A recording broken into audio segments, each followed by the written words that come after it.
do you think the problem is, sir? Because we need a better economy at the moment. And it seems that we are living a hopeless life. I expect the government of the day to address such issues because I always say that it seems like someone went to the State House and ran away with the manifesto, with the book that our president wrote, the manifesto. And I need that person to return that book because the president needs to look at his manifesto and implement them.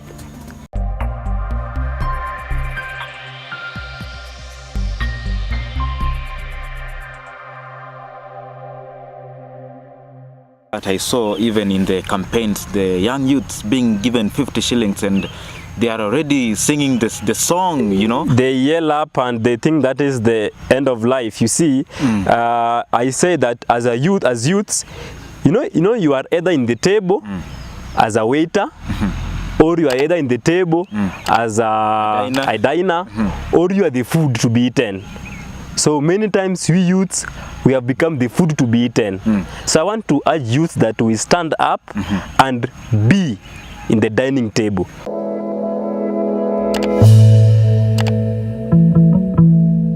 Hello and welcome to Namshot Media. Namshot Media is bringing the best in everybody. My name is Brian Oseko. I'm your host today.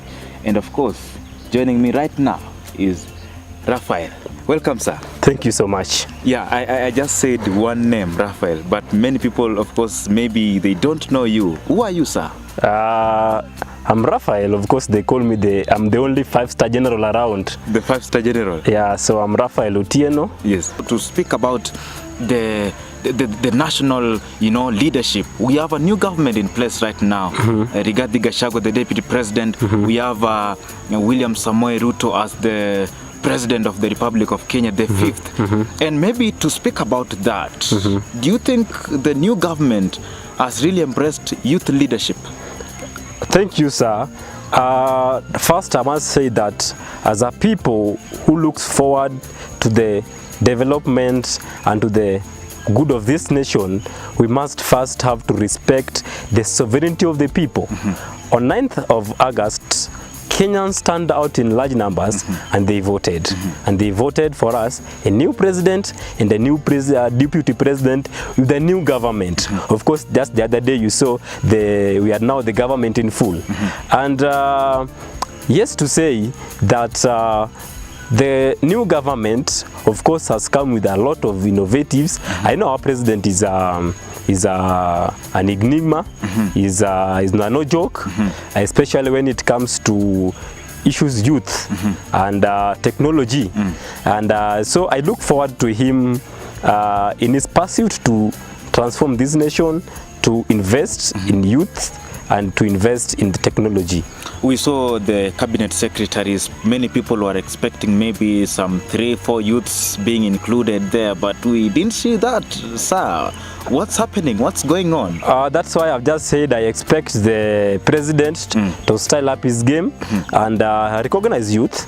Of course, youths have, the last time I checked, the youths were in the leadership arena of the national level. I've seen in the parliament the youths are there. Of course, they have nominated youths at the parliament, and I'm happy also that the many youths were able to win elections, and so we are proud youths are showing up. But a lot needs to be done, and I will, as a comrade who is a youth, I will love to request our president to just recognize the spirits of youths in this nation. Yes, you've talked about the president, and of course we as the youths, also young leaders, we also have a part to play, of course. And maybe what are we supposed to do? Are we just supposed to subscribe to everything that the government say, or what is our part in this government?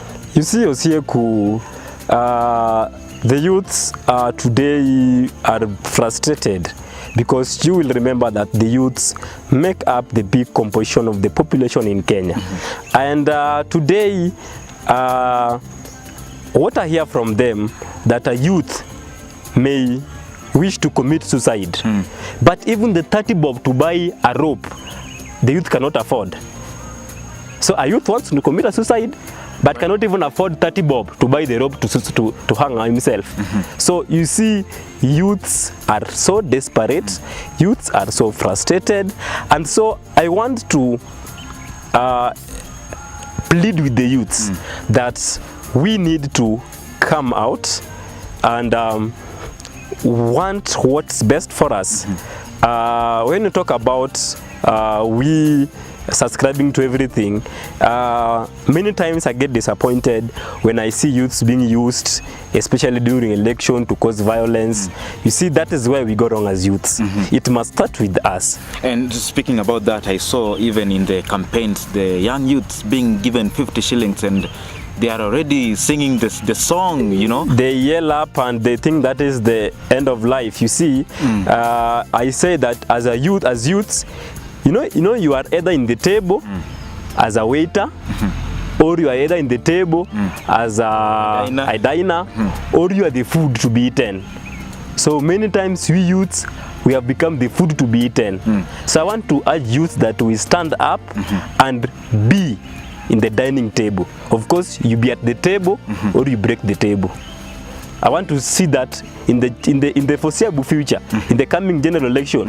I want to see youths, more youths in the MCA positions, in the MPs positions, as governors, as senators. Hapo kwa president, let me not get anybody. What do you mean with that? I don't want to see any youth in the presidency. I want to only see youth, because the 6th is coming. Who is this 6th? The 6th, it will call the reveal and veil. It's soon coming. It is yet to be revealed. It's yet to be revealed. Don't worry about that. Do you plan to run for presidency in 2027, sir? No, I'm not 2027. I'm coming in as the Homa Bay senator, Homa Bay County senator. So Homa Bay, the people of Homa Bay should prepare for me as the next senator. They should prepare very well. Why Raphael Otieno? What new are you bringing to the table? Because I have a lot of ideas in Homa Bay County. I want to appreciate the new government, the new county government, headed by High Excellency Honorable Gladys Wanga, because we've seen change in Homa Bay County, we've seen transformation. So I'm coming in to negotiate on the budget allocation of Homa Bay County. Homa Bay County, Homa Bay County is about 138 kilometers. So it's a very big area.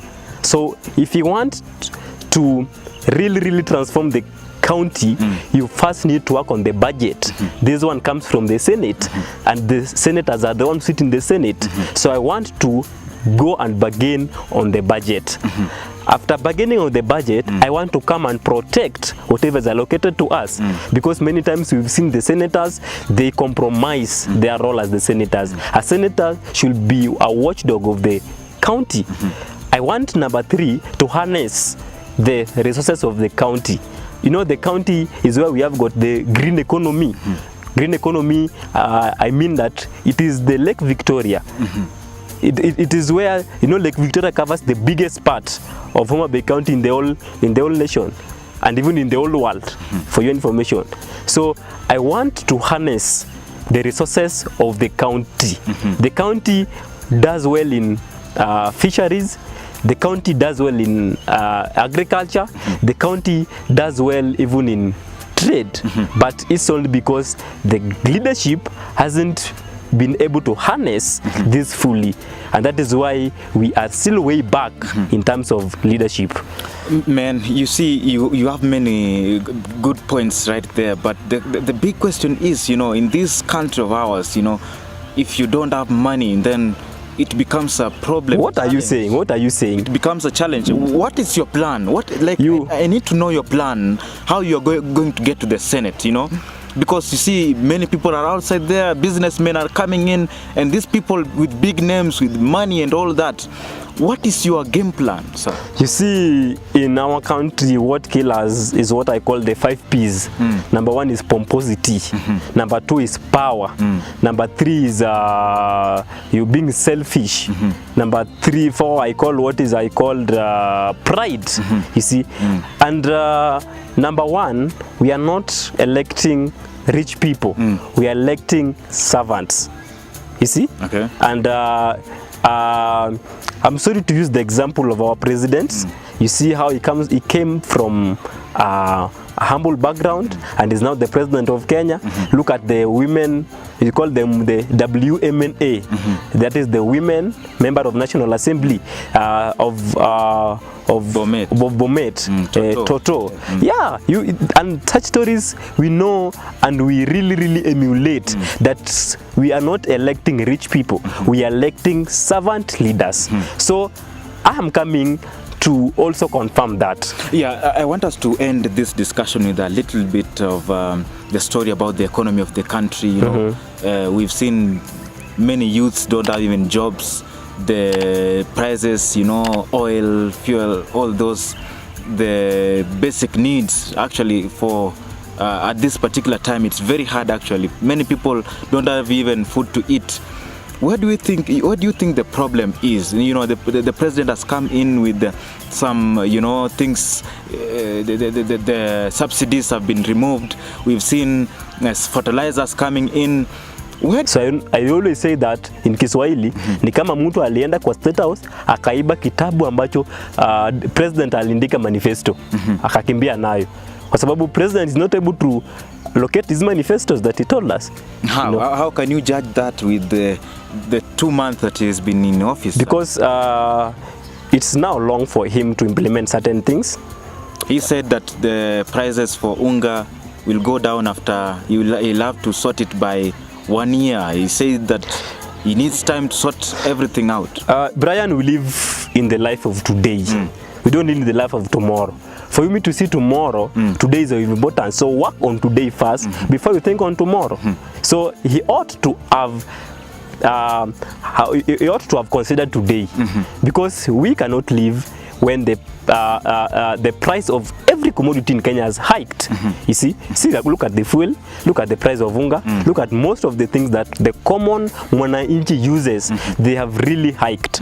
And so the president cannot say that he is only subsidizing production, not consumption. You see, he has come in when consumption is taking place. So he needs to start with consumption before going to production, because production always or mostly is a long term. So must we wait until the new products from the new subsidies comes into the market? Will we not have died a lot? So the president should work first on the consumption, and the president should not cry more than the bereaved. The other day he was complaining when he heard that the other government was complaining of the corona, the Ukraine that has paralyzed the economy. He has just come in at the right time. Why must he also complain? Because the other day I also heard him complaining about the same. So he should marshal up. What do you expect from him? I expect from him to implement his manifestos. He talked about the Hustler funds, and last time we are disappointed when he said it's not for free. You're going to pay back the money. You see, it's not different from other funds that we've been having all along. It's just the same thing. The name has changed. In fact, it's more worse than the others in place. So we need the president to come out clearly and fulfill the promises that he made to the people of Kenya. And that is why I'm saying that is now where AY Life comes in. AY Life stands for integrity. Are you yourself a person of integrity as a leader? And that is why we are nurturing the new breeds of African leaders who are going to be of high integrity.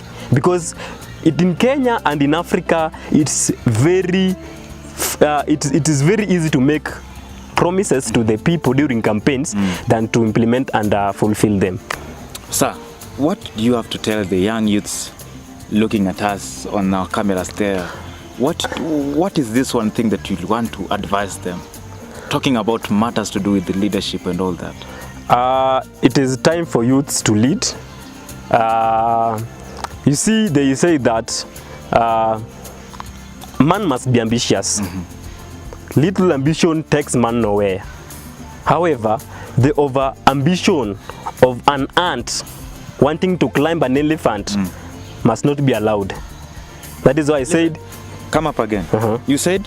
the overambitious of an ant wanting to climb an elephant with the aim of raping it should not be allowed. But man must be ambitious, and little ambition takes man nowhere.